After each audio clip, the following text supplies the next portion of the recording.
You're listening to the Assembly Call IU podcast and postgame show, the place where Indiana fans across the globe hang out online after every IU basketball game.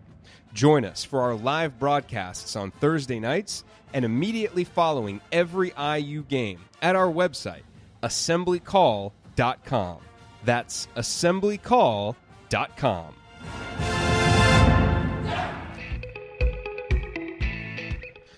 Hey, this week's edition of Banner Monday is coming right up. Before we get to that, a quick word from this week's sponsor, SeatGeek. As you know, getting tickets online can be far too complicated. With hundreds of sites and varying levels of reliability, it's hard to know who to trust. And that's why SeatGeek is the way to go. SeatGeek pulls millions of tickets into one place so you can easily find the seats you want for a price you're willing to pay.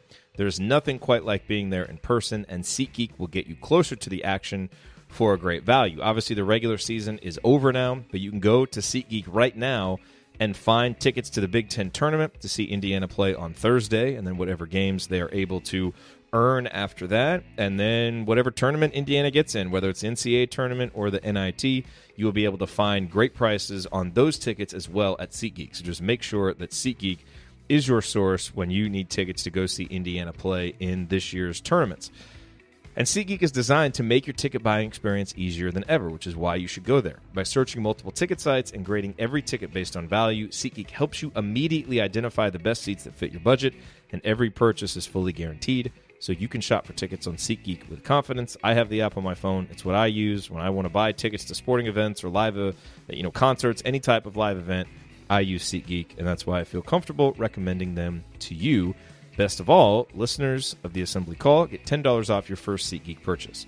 All you need to do is download the SeatGeek app and enter the promo code ASSEMBLY today. That's promo code ASSEMBLY for $10 off your first SeatGeek purchase. SeatGeek, life's an event. We have the tickets. And now, here's this week's Banner Monday.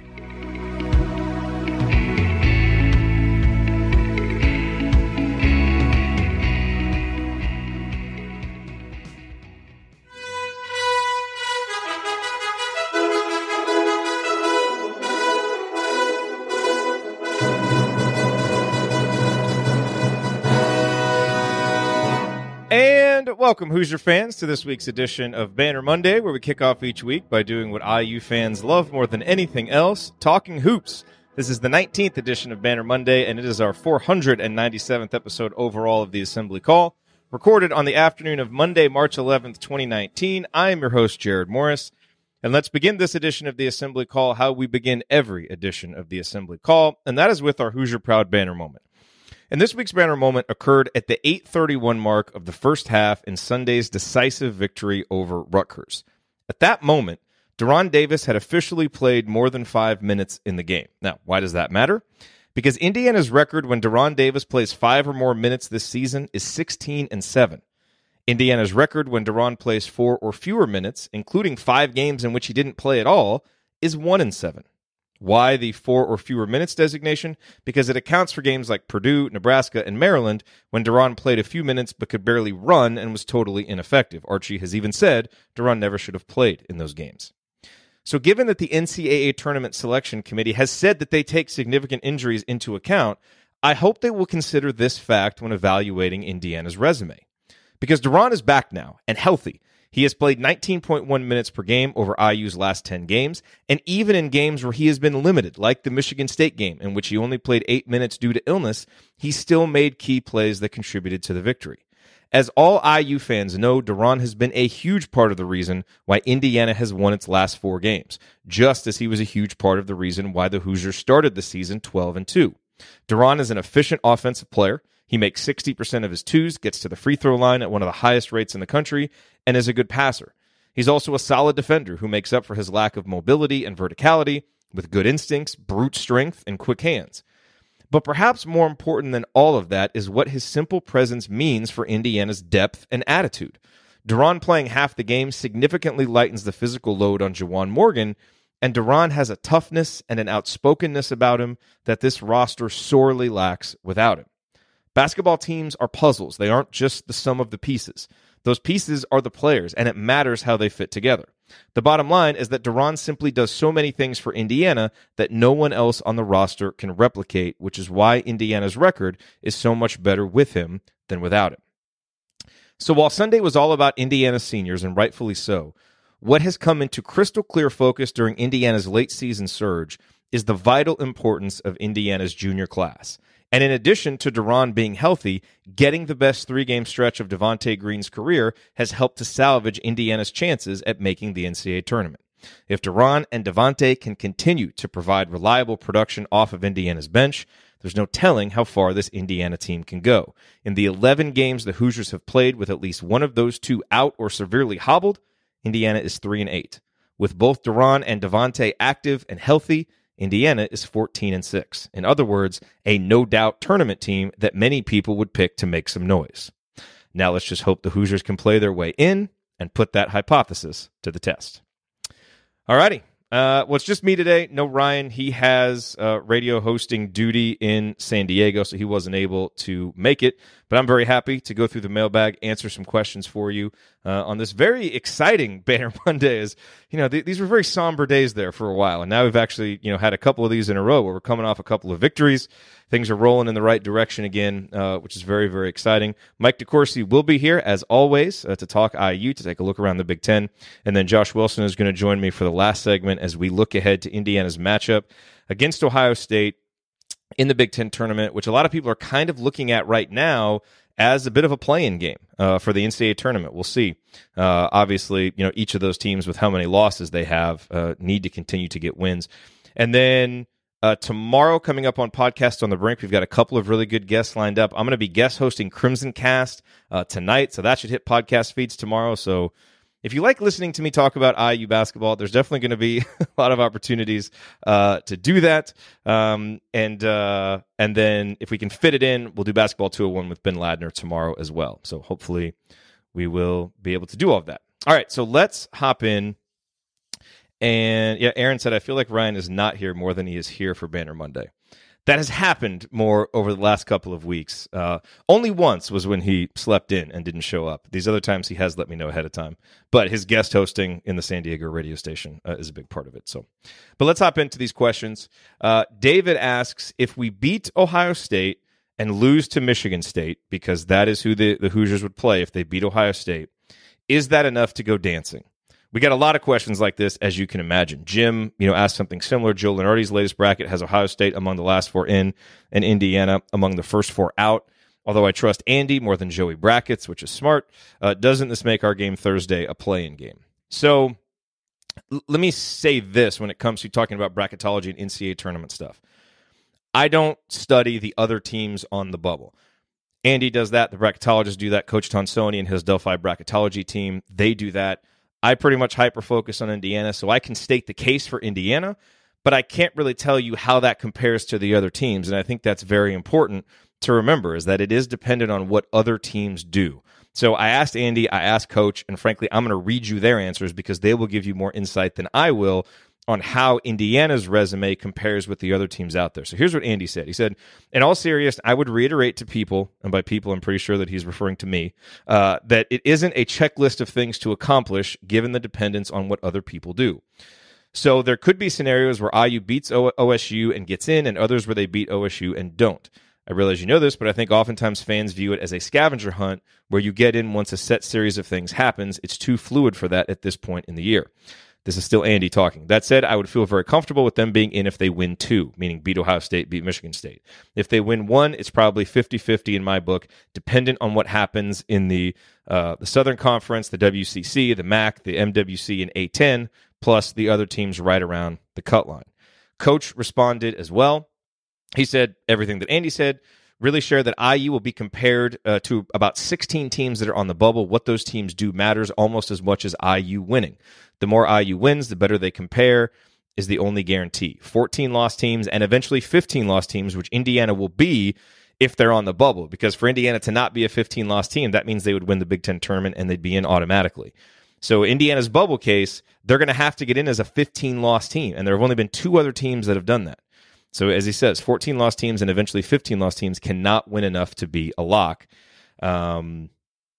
As he said, lose to Ohio State, you're 17-15, you're almost surely out. But again, it'll depend on others, beat OSU, lose to Michigan State. Now it feels like you have a fighting chance, and probably if you win those two games, you would feel really, really good about your chances. So that's the best that I can answer that. What I would suggest is make sure that you're following Andy Bottoms. Make sure that you're following Delphi Bracketology on Twitter. Andy's new bracket will be up Tuesday. We publish those over on InsideTheHull.com now. So be sure to check those out. He'll be doing daily updates, and it just depends. Indiana needs to take care of its business by continuing to win, but you also got to pay attention. For instance, like in the WCC conference, root like heck for Gonzaga, because if they lose, they're going to get an at-large bid, so you don't want them to be a bid thief. So that's the best insight that I can give you on that right now. Lee asked, with all the bracketology comments, what is the meaning of last four in and last four out? Who are required to play in from 68 to 64? What are the last four bye entries? So last four in, that basically means, Lee, that as bracketologists are putting their field together, these were the last four at-large teams that they put in. Those were their last four. The last four out then would be the four that are kind of waiting right there. So maybe if one of the last four out wins and one of the last four in loses, maybe they could kind of flip, right? So if you're one of the last four in, obviously you're feeling okay because you're in. But again, to use that Gonzaga example, say they lose in the WCC tournament, which is unlikely, but, I guess could theoretically happen. They're going to get an at-large bid, so one of those last four in would get bumped, and they would now be in the last four out.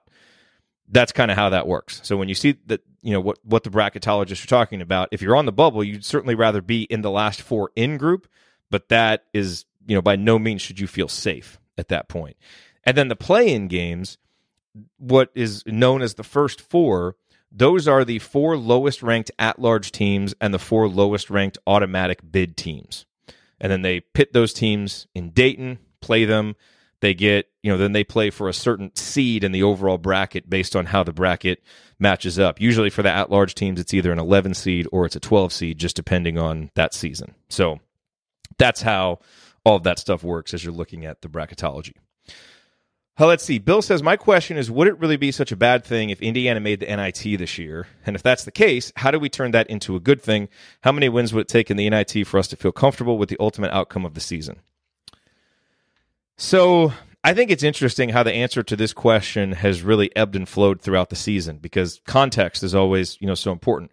Like, I don't think there was ever any way for making the NIT to allow us to look at this season as a success in the macro sense, like once we kind of step back in the off season and look at it, which we will. But in the moment, at times, especially like 3 weeks ago, it kind of felt like, man, we've lost 12 out of 13. If we can just somehow salvage this thing and make the NIT, at least that'll give us something. At least we'll have made the tournament. It did feel like there was a brief window there, maybe of a couple weeks, where just making the NIT would have really been kind of a major achievement, and again, something of salvaging the season, because it really felt like the team that we saw earlier in the season would never return. And so it kind of felt like that was our last hope to just get something. I believe that time has passed, because now what's happened is Indiana has won 4 in a row. You've gotten yourself to 17 and 14. You've gotten yourself to where you really feel like if you win this first game in the Big Ten tournament, you've got a really good opportunity to make the NCAA tournament. And if you do win the first game, now you're getting to play a team that you've already beaten twice, and we'll get to that in a second. So I think the time for feeling good about the NIT is over. I think now it's clear that that will be viewed as a major disappointment given what this team has done, because they should beat Ohio State if they keep playing the way that they've been playing. We'll have to see how that game goes. So, you look at it now, so how many wins would it take in the NIT? Well, I feel like, if Indiana does make the NIT, and again, that's better than nothing, then I think you got to go out and win the NIT. Because if you're, we've spent so much time talking about how Indiana should be in the NCAA tournament. Well, if that's the case, and we know how good Indiana can be and how many good teams they've beaten, well, then if you're going to make the NIT, you better at least make the Final Four, and you're going to need to go win it, I think, for people to consider that a success. So it's better than nothing. 3 weeks ago, it seemed like it would have really been something to kind of salvage this season. Now I think it would be a major, major letdown, a major disappointment. And it would be interesting, in a sense, I guess, it would be interesting to see how Indiana would respond to that and how they would handle that. But I'm really hoping that we don't see this, because I think this Indiana team, the way they're playing right now, they are a tournament team the way they're playing right now. Whether their resume ultimately gets them in, we'll have to see. But they're playing like a team that could make some noise and win some games in the NCAA tournament, not just the NIT. And so I think that's why we're all so excited now to see them get in.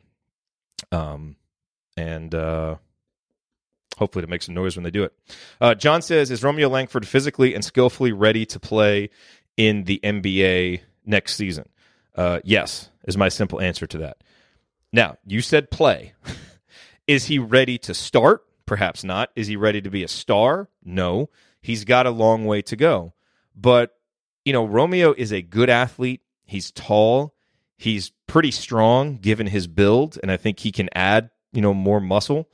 And he can move pretty well laterally. Like, he's got a lot of the physical tools that you need to play. Skill-wise, he's got some skills that are going to translate, in terms of his ability to get the ball up on the rim around the basket. Some of his passing vision, which I don't think we've seen a ton, but which I think we would see a little bit more at the NBA level. I think he's got good defensive instincts. Now maybe he's not 100% locked in on that end all the time, but he's got good instincts. He's proven to be a good rebounder.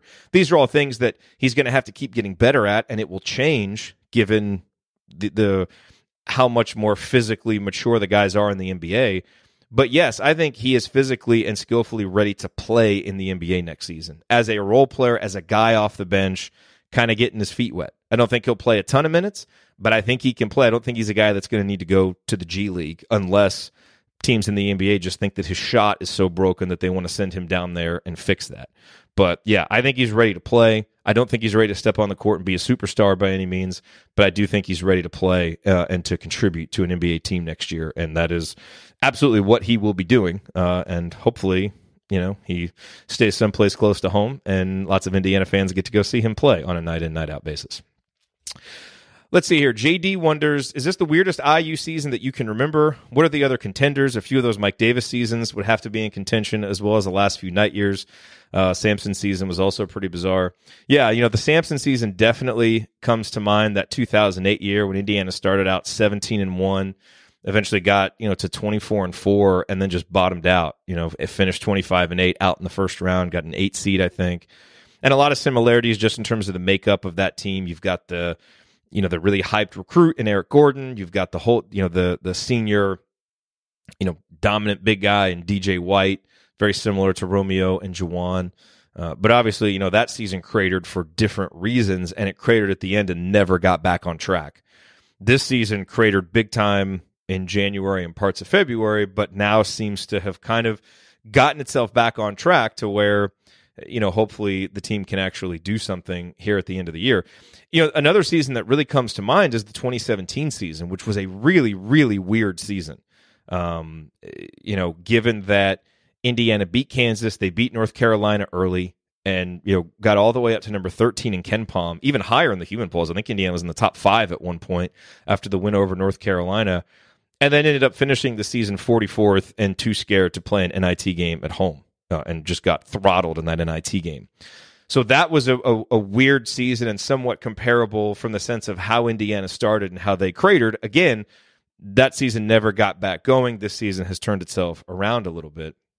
And I think, so many of the Mike Davis seasons were just strange. I mean, everything about Indiana basketball was strange in the aftermath of of Bob Knight getting fired. Even the 2002 season where Indiana made the finals, that was kind of a weird season. It was weird in a good sense, but and even though that team did pretty well in the Big Ten, it never really felt like a Final Four team necessarily until you get in the Sweet 16 in the second round or in the second half, and you're coming back against Duke.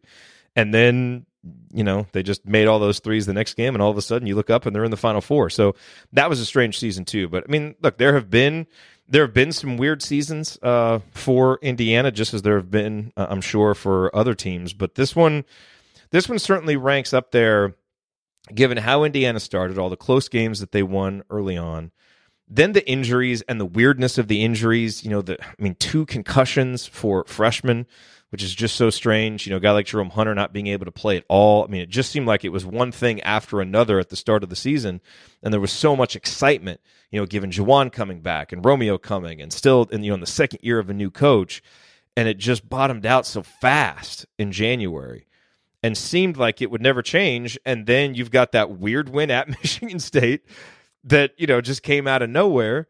And then Indiana beats Michigan State again, and you have a win over Wisconsin. So, your 3 wins were, some of the most unexpected ones that you could have. But now, and now they've won 4 in a row and seemingly gotten things turned around. So, a very strange season, but there have definitely been some other ones that rank up there. And probably if you go back even further, I can't remember a lot of the details of some of those, but there have definitely been some strange ones. Joel mentions the 1985 season. I'm sure if we had Bill Murphy on here, he would tell us, probably 10 other seasons that were really strange. Like the 1960 season was kind of strange because that team started out so poorly and then just started killing people in the Big Ten, beat eventual Big Ten champion Ohio State toward the end of the season by like 19 or 20 points, I think, but didn't end up making the NCAA tournament because only the Big Ten champion went. And that team might have been playing better than anybody at the end of the year. You talk about missing banners. So, anyway, lots of weird seasons in IU history, but I think by any measure, this one is probably going to go down in the top 5, top 6 of all-time weirdest seasons once it's all said and done. Let's see. So Bill asks, assuming a surging IU handles the downward trending Ohio State on Thursday, can a team really hope for beating a Big Ten team, let alone Tom Izzo and Michigan State 3 times in one season? What would that take? So obviously that would be a huge challenge, and I think Michigan State would get Nick Ward back, which would obviously be a big shot in the arm for them because Tom Izzo talked after that second game about their depth issues down low and how tired they looked, and we noticed that from the stands. Not that Indiana played a ton of guys that game, but they certainly did look tired, and Nick Ward would help that. But I want to cite this statistic, and you may have seen it already, and don't worry, I'm going to give it the proper context at the end, but just remember this when people talk about how hard it is to beat a team 3 times in a row. Over the last 10 years, this is according to Sports Inc., there have been 981 occurrences of 2 teams playing a third game in which one team is 2-0 in the first 2 games. The 2-0 team has won the third game 72% of the time. All right? So the majority of times when this happens, the team that won the first 2 games and demonstrated in the first 2 games that they were the better team on that court for 80 minutes, they've won the third game. Which is kind of what you would expect. That would make logical sense, but this cliche about beating a team, for a third time has gotten so ingrained in our brains that we kind of assume the illogical, that the illogical is what happens. The caveat is this, context matters and every individual case is different. So I don't know what the data says about the third game when the team that is 2-0 heading into the third game was the underdog in each of the first 2 and then is the underdog in the third game as well, because that can't have happened very often. And my guess is that winning percentage for that team is a lot lower. So that is something to take into account. I did look in Indiana's Big Ten history, Big Ten tournament history. There have been 3 instances in which we have played a team in the first round or the second round of the Big Ten tournament that we had beaten twice in the regular season. It's happened 3 times. In 2012, we beat Penn State twice in the regular season, and then we beat them in the Big Ten tournament 75-58.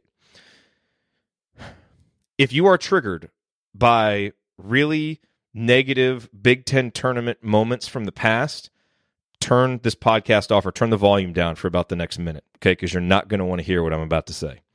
The other 2 times that this happened, in 2008, we beat Minnesota twice in the regular season.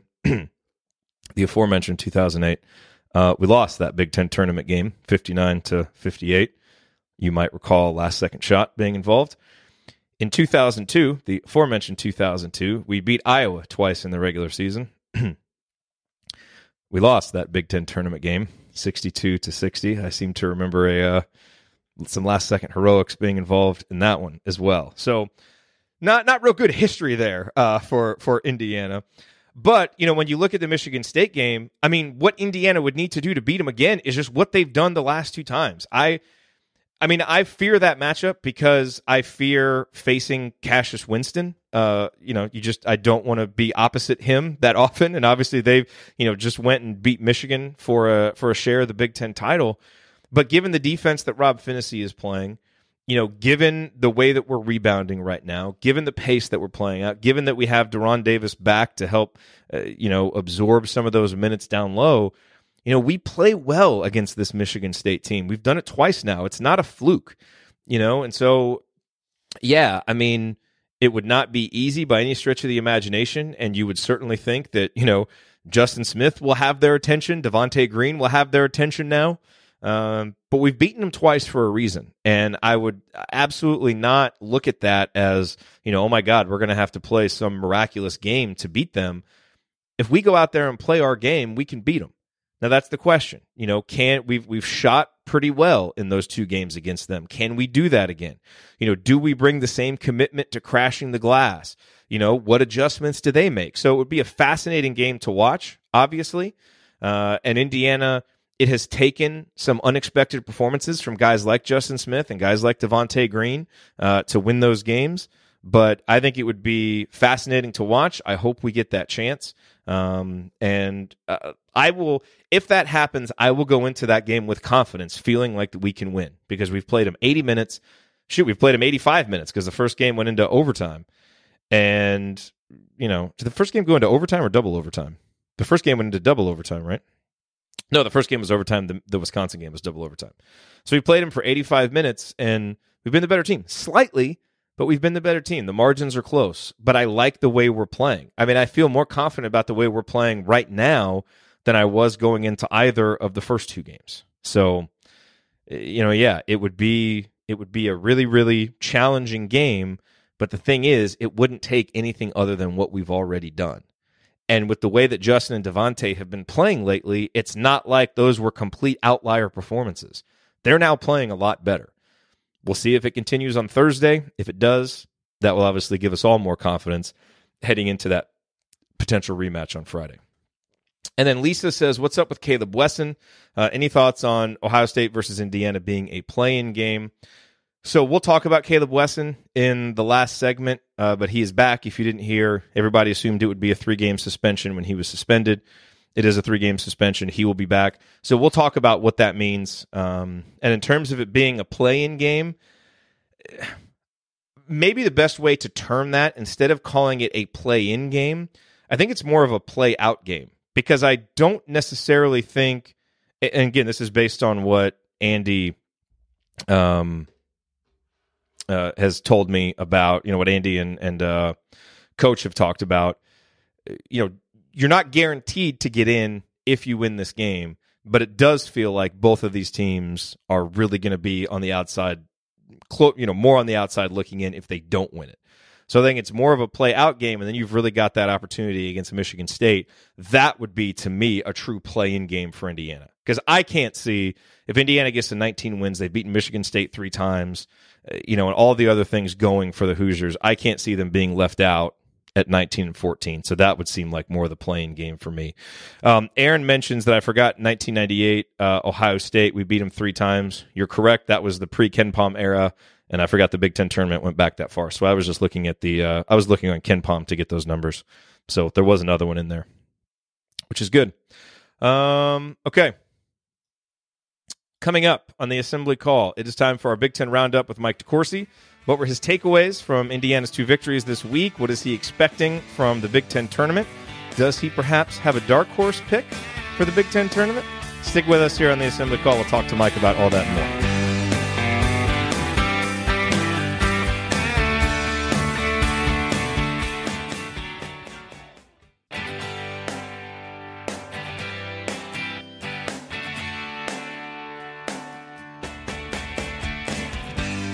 Welcome back to Banner Monday. Each week here in our second segment, we zoom out to get an objective opinion on our Hoosiers and to look at how things are going across the Big Ten Conference. There's no one better to do that than Mike DeCourcy, who covers Big Ten hoops for BTN, in addition to his columns for the Sporting News. Mike, welcome back to Banner Monday. Once again, we have some IU victories to talk about.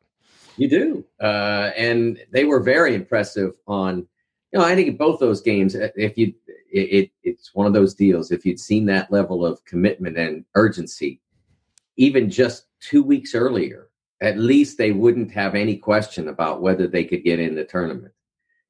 They would have enough victories that it wouldn't be a doubt right now, and they wouldn't be the target.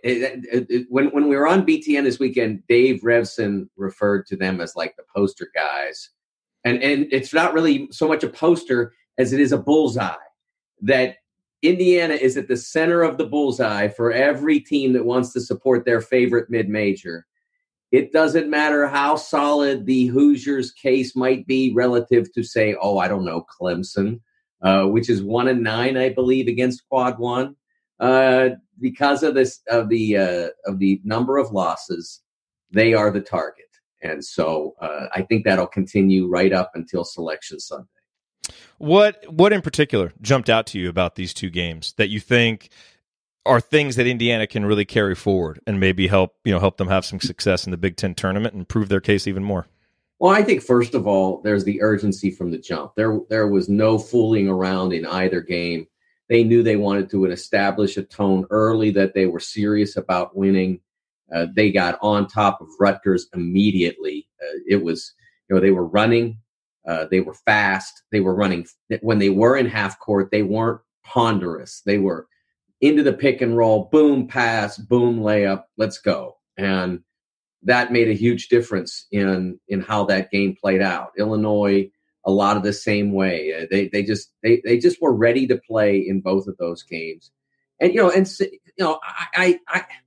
my concerns that we've talked about on multiple occasions about Justin Smith's engagement, about Devontae Green's risk-taking, I think they were real, and I think the fact that Arch has mentioned attitude, he mentioned specifically about Justin, how much better the attitude is, how it changed.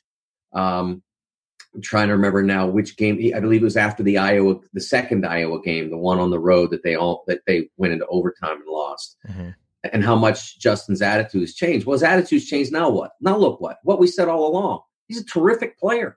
He's a terrific player. He could have been doing these things all along.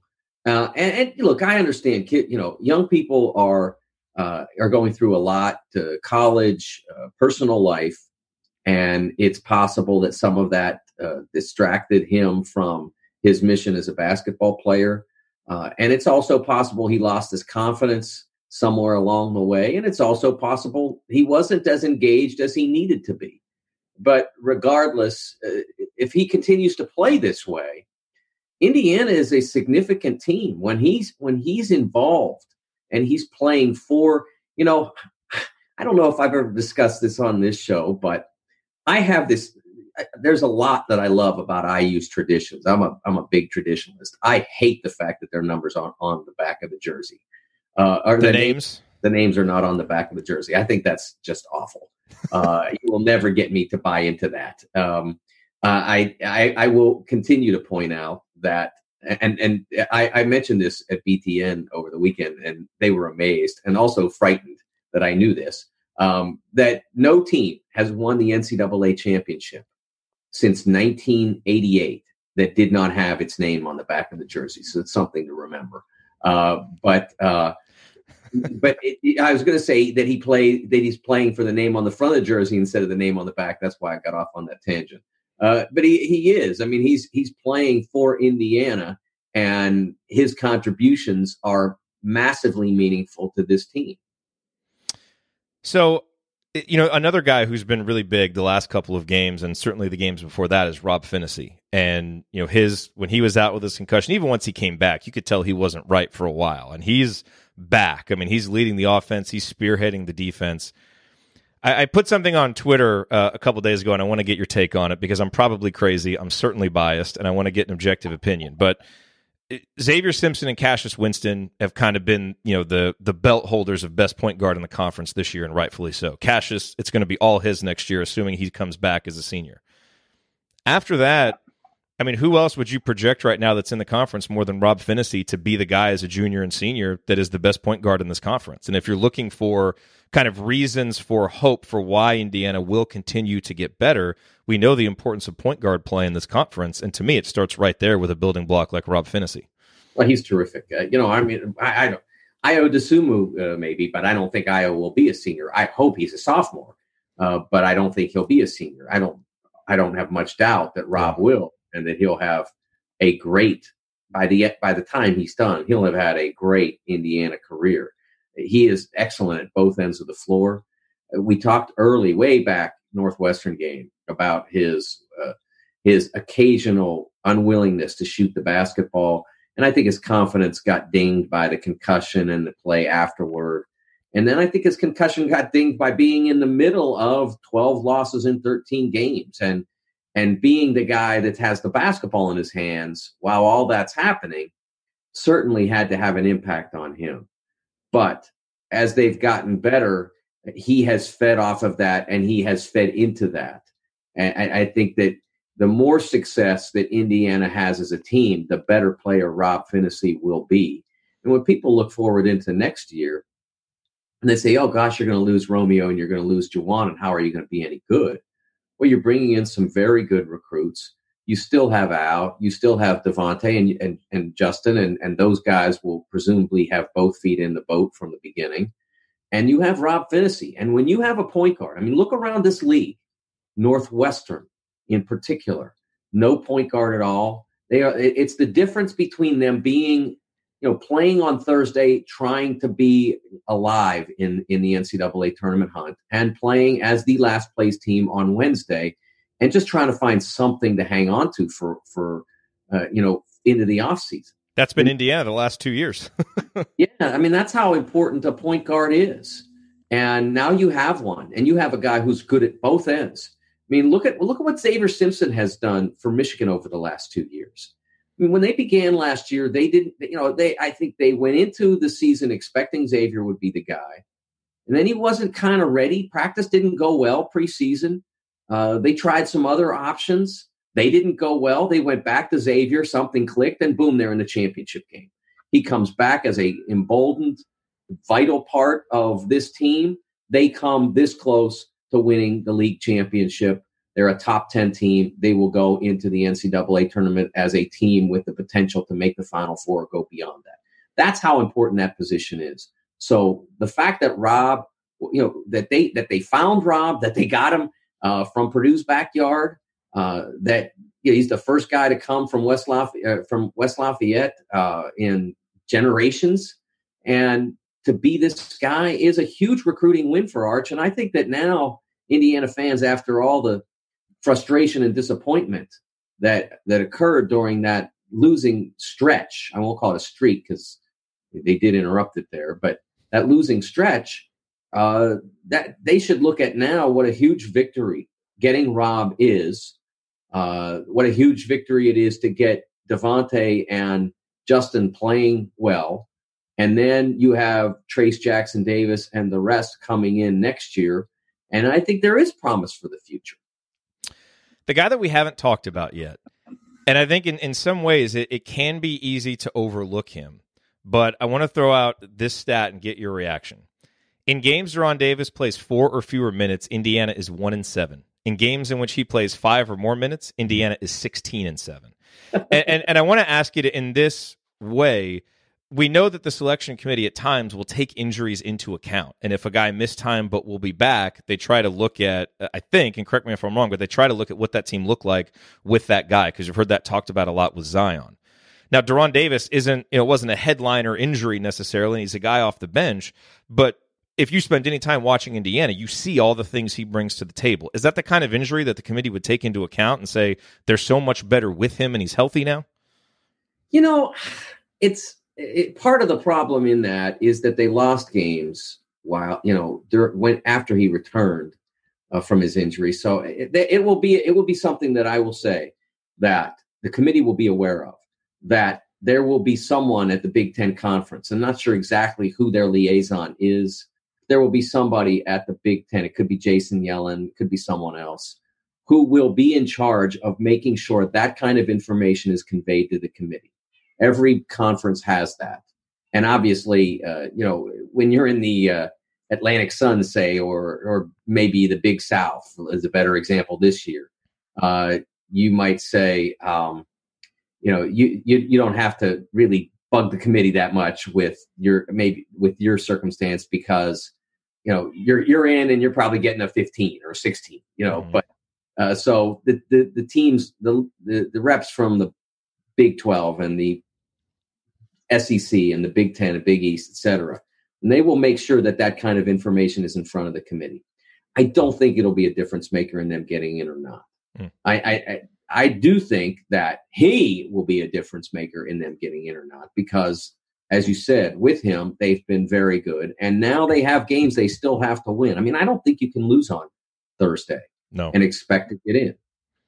I think that you can win that game and then lose on Friday and go into the weekend hopeful that the committee will see what you've accomplished and see that it stacks up really well against teams with fewer losses, because that's kind of what you're up against. You're probably going to be the only, and again, this presumes that there is an at-large conversation for Indiana, that they're not winning the championship on Sunday afternoon and wiping that out of the conversation. That presuming there is an at-large conversation for Indiana, I think they'll be the only 15-loss team that is given serious consideration. What will be interesting is whether or not they, as a 15-loss team, can force their way ahead in line of people with fewer losses. I will tell you that in looking at the resumes of some teams that the bracketologists have said are locks, I don't understand it, or in or locks or whatever. I don't understand it. I don't understand Oklahoma. I don't understand Clemson. I think that you can ask questions about Iowa if they don't do something soon. I'm not saying they should be out. I'm just saying you can ask questions about them. You can ask questions about Syracuse to an extent, although I think that Duke win on the road will trump just about anything anybody else has done, and that may be what gets them in. But those are all elements of this discussion. TCU, I don't see Texas being involved in the conversation, but if you're going to look at anybody else that's in a massive loss situation, let's call it, that if it were Indiana versus Texas, it's not even a competition. I mean, it's not close. Indiana's quality wins far in excess, both in terms of number and weight, to Texas's. So I will see. And again, I'm making all of that predicated on beating Ohio State on Thursday, because if they're 17-15, they'd have to be like Tulsa was, I think, 2015 or 2016, where Tulsa basically all the guys went out for pizza or the mall and were just hanging out, and then they got a call, oh, by the way, you're in the tournament, and they're like, no, you must have the wrong number. It would have to be like that. So you got to beat Ohio State for this conversation to really matter. As we head into the Big Ten tournament, power rankings, top four. Who are your top four teams heading in? Top four seeds? Yeah, it's an easy choice. Now I will go with Michigan State over Purdue. Again, close competition. They both finished 16-4 in the league. Michigan State was better out of the league, so they stay in first. Then you look at Purdue. I think you have to give them the nod over Michigan based on the fact that they did win the league, and then go with Michigan. But it's close to a 2 and 2A situation there, because Michigan, as a team, clearly outperformed Purdue in non-conference, and overall has outperformed them for the season.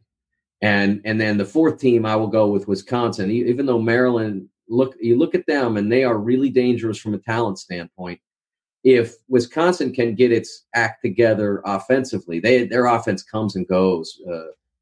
Trice and Davison, in terms of the shots that they make, which often coincides with the quality of the shots that they take, especially Davison, then they become a team that, especially past this weekend, becomes really dangerous to the opposition, because Big Ten teams know what they get in Wisconsin. Outside teams, just as outside teams with Syracuse, look at that zone and say, I got no idea how to deal with this. Outside teams going against Wisconsin have much the same problem, just in different ways. All right, so I have another question for you. I'm going to apologize in advance for not prepping you for this one, but I did that for a reason, because I want to get your just kind of gut reaction to this. So, starting from February 17th, and this date was strategically chosen, which if you think back to Indiana's season, you'll probably understand why I chose that date. But if you go to barttorvik.com, which is such a great website, you can actually look at the adjusted efficiency margins by date, which is something that KenPom doesn't have, so it's really interesting. So if you just go with games since February 17th, what do you think the rankings are of Big Ten teams in order of their Bart Torvik power rating in just games since then? How do you think they're ranked? I would think Purdue would have to be up there because I just was talking about them last night, somehow managing to be 8-2 even during Carson's slump. It goes a little further back than that. So his slump began at the end of January, early February. Purdue is third in the Big Ten. There you go. I'm going to say that Michigan is not as high as their overall performance would indicate, because they have. I would have thought that too. Michigan's actually number one in the conference. Wow, I know. It was very surprising when I looked at it.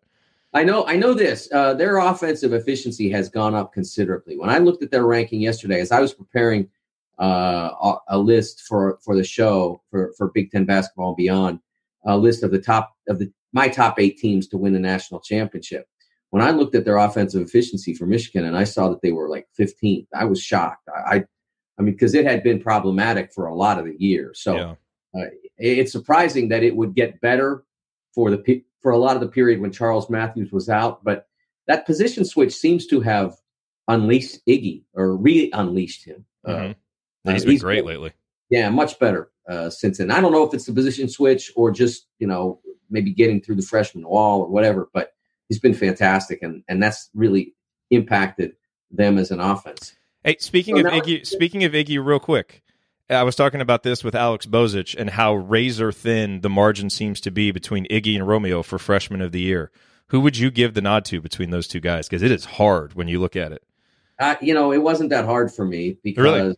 Yeah, because although, I certainly respect what Romeo has accomplished. I mean, you're talking about a freshman who is averaging significant numbers on the third best team in the league, and a team, that was down to the final, 5 minutes to win a title, versus another guy that had to fight to get to 8-12, and good for them they did. But for me, that's the decisive factor, and a pretty clear decisive factor. Now, if Iggy was averaging 12 and Romeo was averaging 17 and they fought to get to 8-12, then that might be different. But their numbers aren't that different.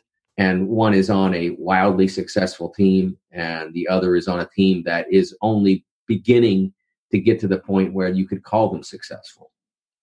Okay, so back to our Bart Torvik question. So we've got Michigan first, Purdue third again, in order of their power ranking at Bart Torvik since February 17th. Who else do you think is in the top 5? Indiana's number 2, right? Is that what you're going to tell me? What'd you say? Indiana's not number 2. They're not that high. Indiana is 5th. Okay. So and that is since the Minnesota game, because it's interesting if you look at them just during like the 5 weeks prior to that, Indiana's like 150th. It's awful. So I like to look at the time since the Minnesota game. It's been much more pleasant. Where does Penn State fit into that? Penn State is 2nd. They are 6th overall in the country since February 17th. It's amazing. It's unbelievable. And it's a shame for them because that was in there all the time. It just is even more. I mean, just Indiana at least gave itself a position to recover to with its early season performance. They gave themselves an opportunity to recover so that they could be playing interesting basketball at this time of year. Yeah, Penn State did not do that. The only interest that Penn State has is in the next 40 minutes, because if they can keep those 40 minutes going, maybe they could do it. And having gone out and beaten Michigan in the game 2.5, 3 weeks ago, I don't think that there's anybody there that thinks that's not possible. I mean, it may not be likely, but I don't think there's anybody in that huddle that thinks that's not possible. So that's all they've got to play for. They've got the next 40 minutes. But Indiana has the possibility of winning enough so that Selection Sunday is interesting to them. So as we look forward to the Big Ten tournament now, who is your favorite? I mean, who would you kind of bet on? Who do you think will win it? And then who are your one or two dark horses from maybe the bottom half that you think could really jump up and make some noise? Well, we just talked about one. I think Penn State is a threat. What seed are they? I believe they are the 10. Okay, so they got a bye. Minnesota. Okay, they get the first round bye, and I believe they're playing Minnesota. I thought that's what we talked about last night. And so they are a threat to Minnesota. I mean, I don't think Minnesota is in. I think they're in good shape, but they certainly don't want to go out and lose to Penn State. And one could say, well, it does, it's not going to matter that much to them. It's not going to help them that much.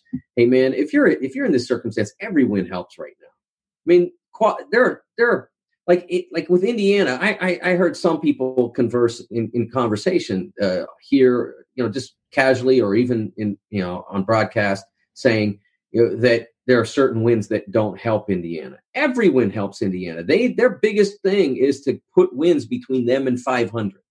Every game they get away from 500 gets them closer to the field because they don't need quality wins necessarily. Now, in a sense, I mean, with the way the bracket worked out, you have to beat quality teams to get those wins. There was a time when it looked like you could get empty wins, but they would still matter. And now that won't happen. You'll play Ohio State, which is a fellow bubble team. You'll play then, if you win that, Michigan State, which is the conference champion and a likely top 3 seed in the tournament. So that's the factor for Indiana. So I do think that Minnesota going against Penn State, that's a game that they have to look at as we need to win this game. Not, it won't help us or, it's not a quality win. It's a waste. No, they need to win that game so that they can feel good about where they are. So that's a team, in Penn State that I really believe is threatening. Lamar Stevens is playing so well. Josh Reeves has it together again. They're really strong. Otherwise, from the bottom of the league, I don't think, I think Rutgers can maybe stick around a little while, but I don't think Illinois is on its game at the moment. Lost two at the end, one at home, which should have been winnable for them. They were not really a factor in that game. And then one on the road in which they were led. I believe they led at halftime and they just got smoked in the second half. So I don't think they're really on their game. Maybe Chicago helps them. Maybe they get a good crowd at the United Center. But I'm not sure that they can do damage going forward in the tournament. And of the top teams, who do you think is most likely to take it home? Well, if Michigan State gets back Nick Ward this weekend, and I know they're going to want to because they'd much rather play a couple of games, if not 3, with him back so that they can figure out how they want to use him. I don't believe that he's going back into the starting lineup because it doesn't make any sense. They're a better basketball team with Xavier Tillman as a starter. I'm not going to say they're better without Nick, but they're better with Xavier as their starter because Xavier is a much better defender.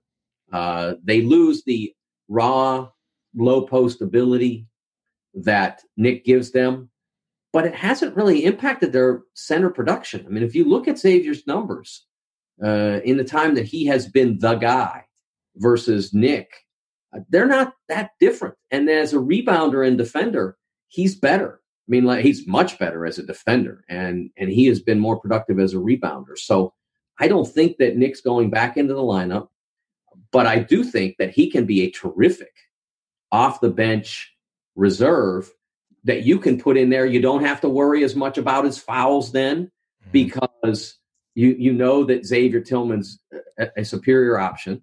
So he goes in, he can play physically. He goes in, he can rim run. He's the best in the league at that. And he goes in and you can throw him the ball in the post and know that the opposition has to deal with him and usually will have to deal with him when they're not fresh. So I think that makes them, if he's available for this weekend, I think that makes them the favorite in this tournament. I would ask you about the potential IU-Michigan State matchup, but I'm not about to jinx anything. And we've had I'm not. We've had too much bad luck in the Big Ten tournament and against Ohio State recently that I take nothing for granted. So I will not ask you that. My last question to send us off here: Do you like the Big Ten tournament? Like, if given the chance to have maybe 2 more regular season games or play this Big Ten tournament, what would you prefer? Oh, I love the Big Ten tournament. This is really one of my favorite weeks of the year. I liked it better, though. I got to say, I loved it last year when we went to New York and played that, and they played that week ahead of everyone else. And then the following week, I could sit back and watch every other league, every other big time league.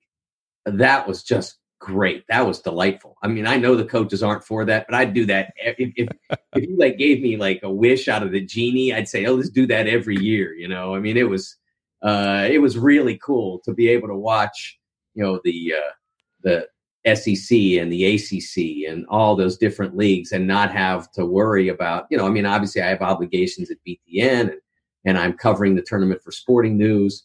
And so I got to be in the arena the whole time. And I love being in the arena. I will tell you that one of the really cool things about this year's Big Ten tournament, my favorite day really in those tournaments is the quarterfinal day, because you are basically locked into the gym, dawn to midnight, all the, basketball wall to wall.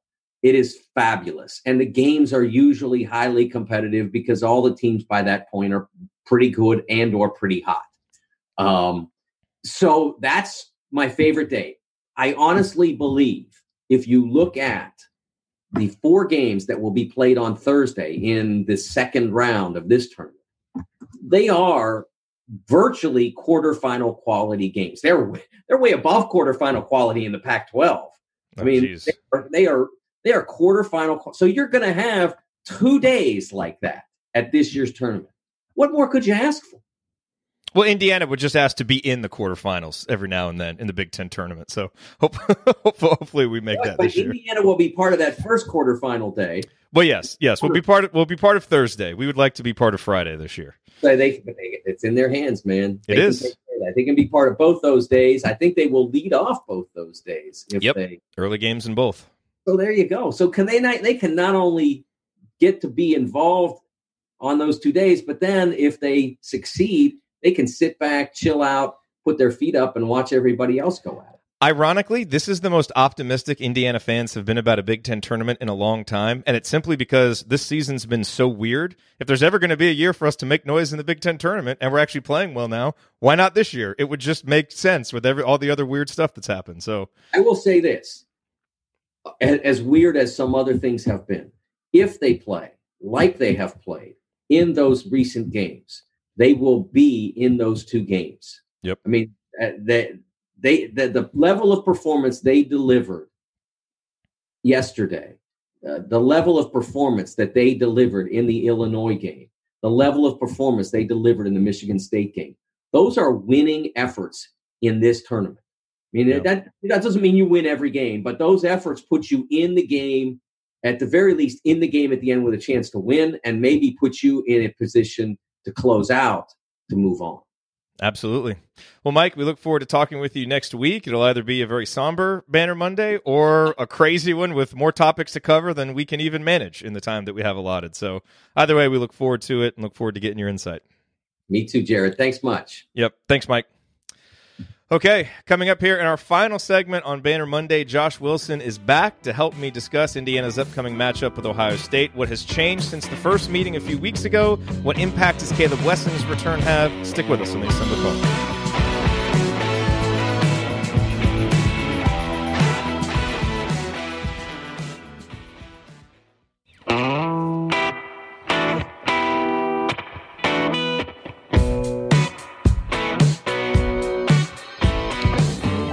Welcome back to Banner Monday. Each week in our final segment, we dedicate it to previewing Indiana's upcoming opponent for that week. This week, it's the Big Ten Tournament. Indiana faces Ohio State on Thursday.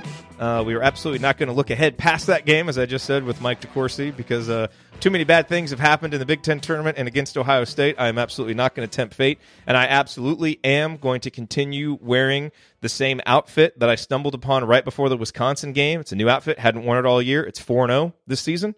You better believe I'll be wearing that exact same thing for the Big Ten Tournament. It probably has no effect, but I don't know that. So I'm not going to tempt fate. Things are going well right now. We need to keep this going.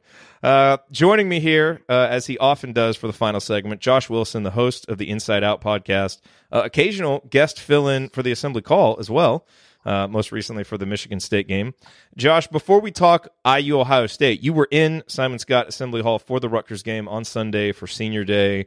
What was that like? What was your takeaway both from Indiana's performance and then just from the speeches and the overall ambiance of the day? Yeah, I think the performance was great in itself. I do have to give a big shout out to the 15,400 and whatever it was fans that were in attendance. As you all know, it's pretty tough to have the energy that the students bring and just the raucousness that they can bring. But that was one of the best atmospheres that I've been in an Assembly Hall this year. Maybe the Louisville game was a little bit better, but again, you had students there. So shout out to the fans. They played a big part. It was great to be in there. A lot of energy. People believe in this team again, man. Yeah.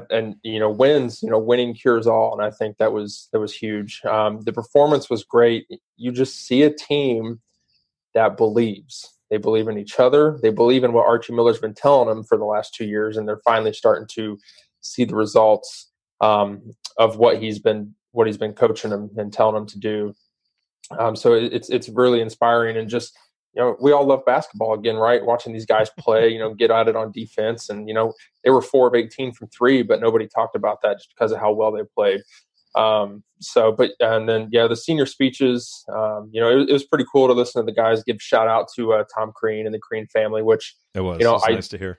My wife was with me and she's like, well, isn't that awkward for Archie? And I was like, no, I was like, he understands that, Crean brought those guys in, and obviously it was Archie's decision to keep them. And, they're just as thankful to Archie, I'm sure, but it was cool to see that. And, Juwan's comments about Duran being Juwan being one of his emergency contacts. And I found the comments about thinking about transferring to be, kind of intriguing, just because what it's like for kids that aren't from Indiana that come to IU that don't really understand what the front of that jersey means. And Juwan, I think, let us all know that he figured it out eventually, and he wasn't ready for what being an Indiana Hoosier and a representative of the basketball program really meant.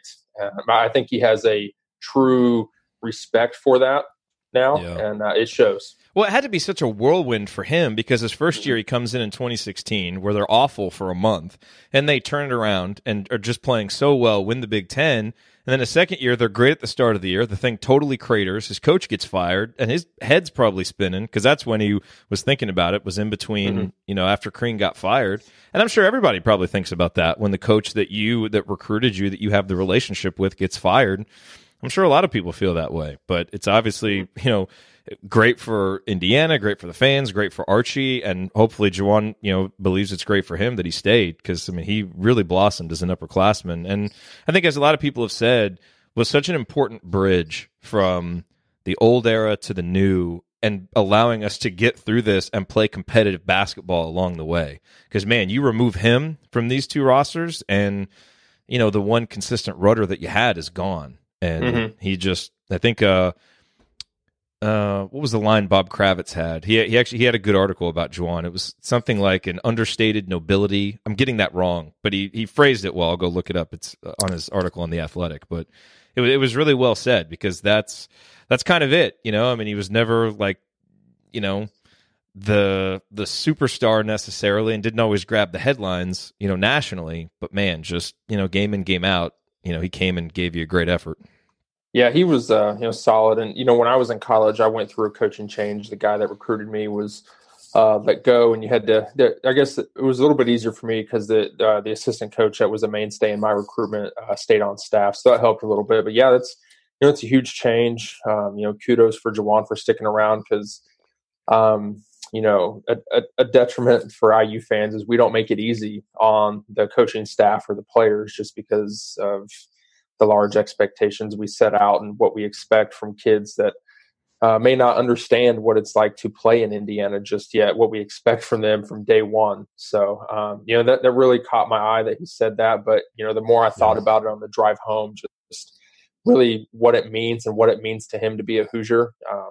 He's got to be easily one of my favorites all time. Just the way he's represented the program, and he had a lot of fans in Assembly Hall on Sunday. I mean, actually, we're being reminded in the chat mob that was actually the Juwan and other players were considering leaving actually before Crean got fired as well. So the timing of that probably different for different players, but the timing of that was interesting. Anyway, that is probably true. So, but who knows? Alas, he's here. He had a great final 2 years, and we greatly appreciate all of his contributions to IU basketball, and hopefully there are many more to come. And certainly Juwan is a guy who would like to avenge his performance from the first Ohio State game on Thursday, because it was one of the least productive offensive performances he has had. That just, putrid 55-52 game that Indiana played against Ohio State. It was ugly on so many levels. Juwan scored 3 points in that game. He did have 14 rebounds, but 3 points.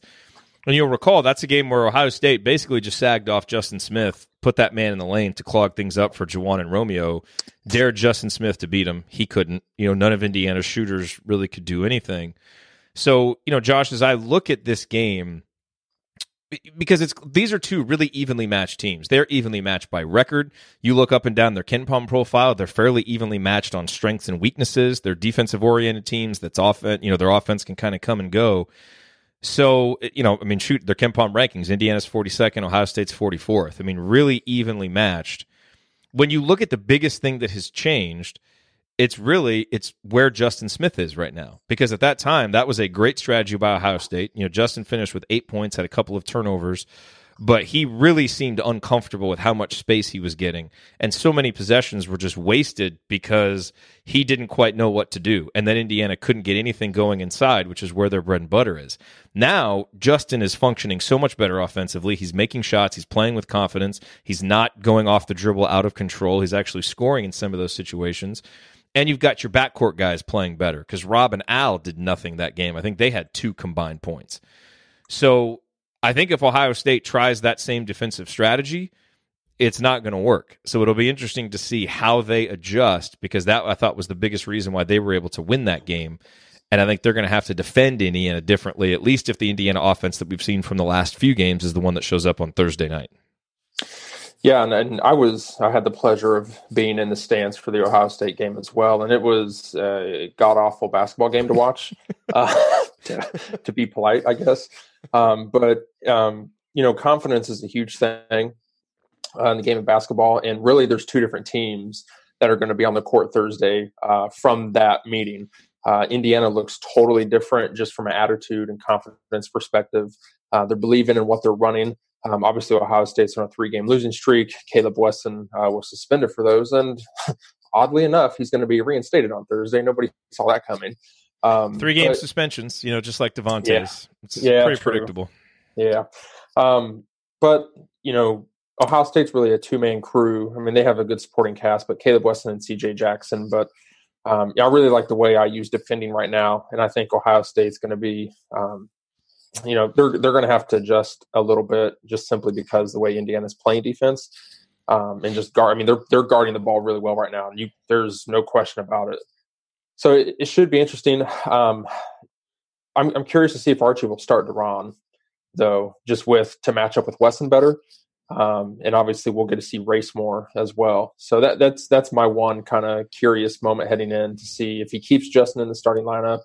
Because, Izzo made comments after the last Michigan State IU game, but their teams are still going to make Justin Smith prove it. One game's not enough to do that.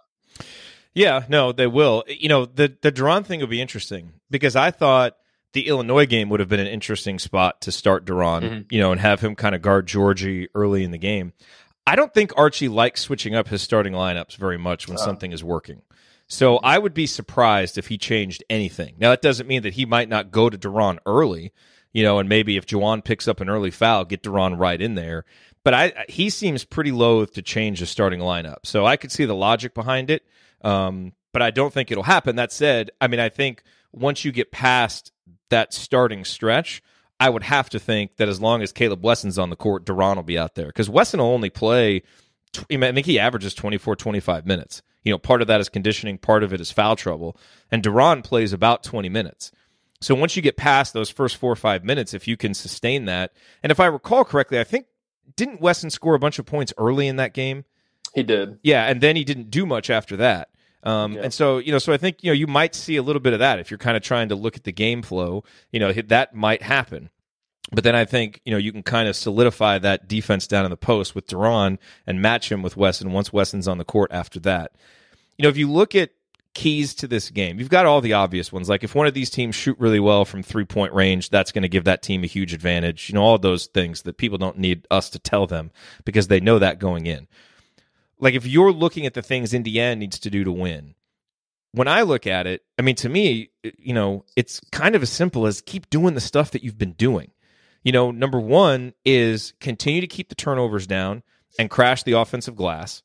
Because when you're a team that doesn't shoot a very high percentage, that's how you get more shots, and that's how you compensate for not shooting a high percentage is you get more shots. Ohio State is, a pretty good defensive rebounding team, so that'll be a challenge for Indiana. They're obviously a much better rebounding team when they have Wesson out there.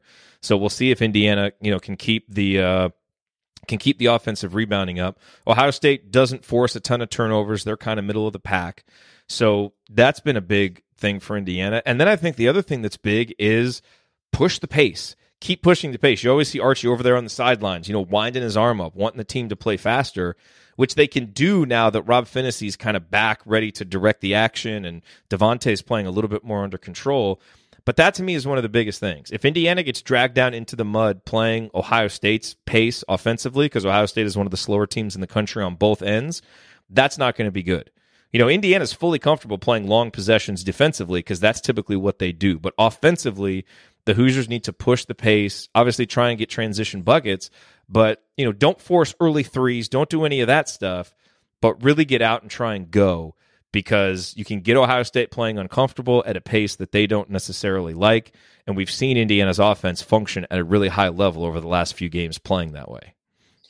Yeah, and I think, like you said, attack the rim just because Ohio State's depth isn't what Indiana's is. And I don't think Ohio State has real good quality depth outside of their starting five.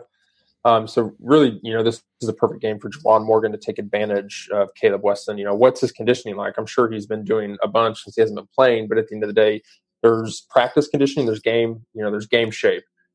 There's obviously going to be a rhythm that's missing a little bit. So I'm eager to see how Archie plans to take advantage of that because I'm sure he'll have a game plan. I mean, Archie always does, but it's certainly got to involve attacking the rim and then attacking, Ohio State, whether it's off a make. Like you said, he's always winding the crank there on the sideline, trying to get these guys going and get up the floor. Don't let them get set defensively all the way and take advantage of that. And Juwan on the offensive end is going to have a huge mismatch with Wesson just because he's quicker, he's crafty.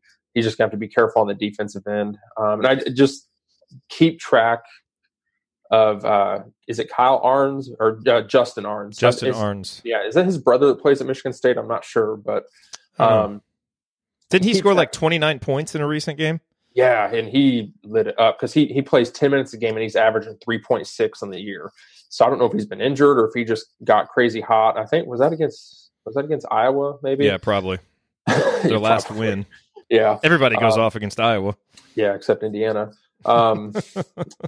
But yeah, you got to keep track of him because you can't. He's obviously a very volume shooter, very streaky. So keep track of him, but attack Wesson and keep him and CJ Jackson in check. And I think Phinissee's going to be up for the assignment there. I really don't think Phinisee was really back in his swing at that last Ohio State matchup. So I'll be eager to see how he plays CJ Jackson because I think that's a really good matchup. I think Phinissee's a good matchup on anybody in the Big Ten right now, point guard wise, just the way he's playing. So I'm eager to see how Coach attacks Wesson and the defense for Ohio State. Yeah, no, he's been locking people down. Still wasn't back in his rhythm that game, as I said. He didn't do much offensively, had 5 points on 2 of 9 shooting. Al Durham with 2 points on 1 of 2 shooting. Those two guys have been much better of late. And the other thing with Juwan, because I think you're right, he does theoretically have a mismatch down there. Mm-hmm. Players like Justin Smith are going to have to do stuff so that Ohio State can't just sag into the middle and clog things up. But also, Juwan has to force the issue. In that Ohio State game, he took 7 shots. 4 of them were 3-pointers. He missed 4 of them, only took 3 twos. And, if the Juwan from the Rutgers game shows up where he's just like, screw it, I'm going down and I'm dominating, then that's going to be huge for Indiana. That's the guy that has to show up. And he's been playing much more like that recently. And so, if he can do that, that's going to go a long way. And then the other thing, again, we mentioned that the 3-point shooting from earlier. The only thing that I will say about the 3-point shooting is it was the difference in the game. Ohio State went 7 for 16. Indiana went 6 for 20. So Indiana did a good job of limiting attempts, but Ohio State was able to make them. Indiana's 3-point defense has been really good of late, so that's going to have to be better just in terms of not letting Ohio State get comfortable. And if this game is close, if we get into the final minute and C.J. Jackson is anywhere near the ball, taking the words out of my mouth, tackle him. Foul him. But seriously, I mean, really more accurately, deny him the ball. Make someone else beat you, because that guy can make big shots. He's already done it against us. I don't care if he's shooting from 30 feet out. Don't let that guy shoot. I think that's the thing. And I think Indiana's defensive awareness has been much better since that Iowa game. But know who can shoot, know who can't, and make sure that you're either denying or really challenging the shots on the guys who shouldn't be shooting. That's some of the attention to detail that has really been there when Indiana's defense has been playing well, and I think it's going to be important in this game. Yeah, absolutely. Except for, yesterday, C.J. Jackson tried a similar shot against Wisconsin and was 5 feet to the left, so it was timely, just as always, if it's not IU. But, Juwan Morgan has to play, every game, every day is senior day from here on out. Because, look, we've seen teams in recent memory get hot. Michigan comes to mind. UConn a few years ago comes to mind. Syracuse has done it. Make a run. No, I mean, look, this team has the components. You just can't fall in love with the three, okay? Be who you can afford to be. This team can hit open shots, but it doesn't need to take all of its open shots. And look, Ohio State's going to make you prove it just because, you've hit shots against other people, but you didn't do it against them. So they're going to make people prove it. Do not fall into that trap. Indiana runs good enough offense where they can get the shots that they need. And I think, there's enough laws defensively from Ohio State to where Juwan and, aggressive Rob Phinisee is really good for this basketball team. And I think it opens up other components of the offensive scheme. So if you get an aggressive Rob, that could be a big game changer for the Hoosiers. It could. Two teams going in different directions. Indiana has won 4 in a row. Ohio State has lost 3 in a row by, I think, a combined margin of 16 points or an average margin of 16 points. Obviously getting Wesson back will be huge for them, but as you said, what is his conditioning going to be like? Will he kind of be in rhythm? He definitely changes what they do, and it'll help them just having kind of his gravity down there on the post, drawing attention. But I think, despite the fact that Ohio State won the first game and won it in Simon Scott Assembly Hall, outside of just not wanting to tempt fate, I think there's a lot of reasons to feel confident about Indiana's chances in this game. And again, that depends on the team that we've seen for the majority of the last 4 games being the one that comes out and plays Thursday. And, it's been a little dangerous to kind of expect that from this team this season. But if they can do that, I think just from a matchup perspective, I think Indiana has more talent, and they have some things that they can take advantage of that they didn't in the first game that I have to think that they will here. So I feel good about it, but we've also lost 2 straight to Ohio State, and, our Big Ten tournament history is what it is, so I'm going to be nervous as heck Thursday before the game, but logically, rationally kind of looking at it, I think there are several reasons to feel good about it for Indiana. Yeah, and, we owe them one. We absolutely do. Like I said, being there, I don't know that Indiana deserved to win that basketball game, but they should have won that game if it wasn't for that bullcrap shot. But, if there's one guy I'm betting on right now, it's Juwan Morgan. We all know the type of kid he is, just his mentality. And look, I think he knows that he made all of us a promise in the offseason, and he's trying to do everything he can to deliver on that promise. And I'm betting on Juwan Morgan. So, hey, it's, in the mindset, it's Indiana against the world, and everybody's telling you shouldn't be here. You lost 12 of 13. Nobody thinks you're good. It's the 12 of us and the coaching staff. So let's just go keep beating people, because, Indiana can beat anybody in the country, and that's very true. And just keep proving it. And you get a chance at 12:30 Eastern time on Thursday. Hey, I agree. And we will, of course, be here with a post-game show immediately following that. So hopefully it is a victorious episode, and then we can really start having some of those bracketology conversations. As if Tonsonian bottoms, get them fired up. That's right. Get them fired up. Okay, well, that is going to do it for us on this week's edition of Banner Monday. If you want to see us do the show live and be part of the live chat, join us at assemblycall.com on Monday afternoons for the live broadcast of our Banner Monday recording. And you can always subscribe to our podcast by searching for Assembly Call wherever you listen to podcasts. And don't forget to go to assemblycall.com or text IU to 66866 to join our free email newsletter, which will make you a smarter and more well-informed IU basketball fan. Thanks for listening. We'll talk to you Thursday after the IU-Ohio State game. Until then, keep your elbows in and your eyes on the rim. And go Hoosiers. Thank everybody for coming out. It's easy to enjoy watching guys enjoy themselves. Thank you for being here and for listening to this episode of the Assembly Call. We appreciate it. And we really do rely on the support of audience members like you to keep our show going and to keep growing. And so we have set up a page on our website at assemblycall.com/support that lists 5 ways that you can support the Assembly Call. And we encourage you to choose whichever method is the easiest and most convenient for you. One of the methods is donating, and so many of you have donated, and we appreciate it so much.